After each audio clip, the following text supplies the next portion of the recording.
अस्सलाम वालेकुम।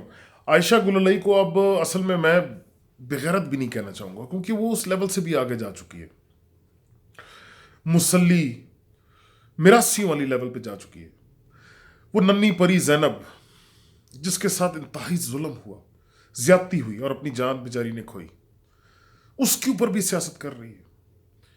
कल 4 दिन खामोश रहने के बाद जब बकना उसने शुरू किया तो इस उल्लू की शागिर्द ने वही उस पर सियासत, खान साहब के ऊपर इल्जामात, बकवास यारियां ब्यारियां मार रही है कि जी खान साहब के तर्ज जिंदगी की वजह से इस मुल्क पे मनफी जो है असरात हो रहे हैं। क्या ये बकवास, क्या स्टुपिडिटी है।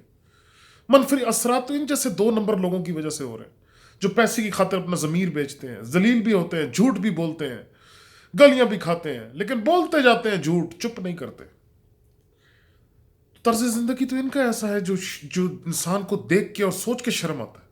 क्या यारियां ब्यारियां मार रही है कि मेरा बाप कहता है कि जी कमरे में बंद कर दो तो पता नहीं क्या, जो है ना खान साहब और मुझे, क्या स्टूपिड बकवास यारियां ब्यारियां, ये किस किस्म की बकवास है यार।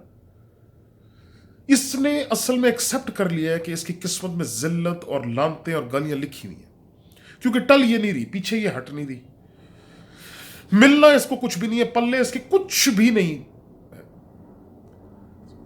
एक्सपोज सारी दुनिया के सामने हो चुकी है, झूठ सारा इसका पकड़ा जा चुका है। समझ इसको आती नहीं है किस तरह नुकसान पहुंचाऊं खान साहब। औकात अपनी 2 टके की नहीं है, कभी किसी के सामने वोटों की भीख मांगती है, कभी किसी के सामने दर पे खड़े होकर जलसे में तकरीर करने की कोशिश करती है। हर जगह से जलील और जिल्लत इसकी किस्मत में लिखी है और वो रुसवा होकर बाहर से बाहर निकलती है, लेकिन टलती नहीं है।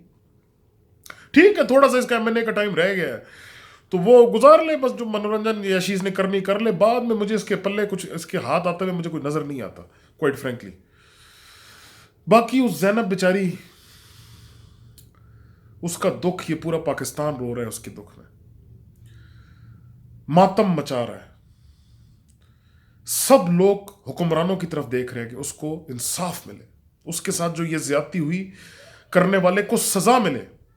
मैं तो दुआ ही कर सकता हूं कि अल्लाह इस मुल्क के हुक्मरानों के दिल और दिमाग में थोड़ा दर्द डाल दे उनके लिए, क्योंकि न डाला तो जहन्नम तो उनकी किस्मत में लिखा जा चुका है, लेकिन ये दुनिया भी उनके लिए जहन्नम बनेगी इंशाल्लाह। हम तो अपनी जद्दोजहद कायम रखेंगे, आवाज उठाते रहेंगे जैनब के लिए। हमारी तो वो बेटी थी, हम तो नहीं चुप रहेंगे। तो बाकी ये गुललई लगी है तो लगी रहने दो, उससे कोई फर्क नहीं पड़ता। पाकिस्तान जिंदाबाद।